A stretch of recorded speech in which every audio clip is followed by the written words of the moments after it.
حیلہ اور مکر یہ بھی الفاظ مترادفہ میں سے ہے، تو حیلہ اور مکر کے درمیان کیا فرق ہے اس کو بیان کرتا ہوں۔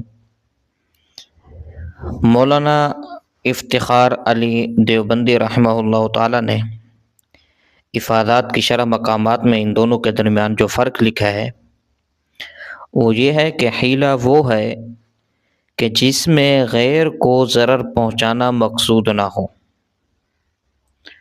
البتہ مکر کہتے ہیں کہ جس سے کسی کو ضرر پہنچائے، خواہ اس سے پہلے معاہدہ ہو چکا ہو یا نہ ہو، تو اس کو مکر کہتے ہیں۔ تو یہ ان دونوں کے درمیان فرق ہے۔ اللہ تبارک و تعالی ہمیں عقل سلیم عطا فرمائے، آمین۔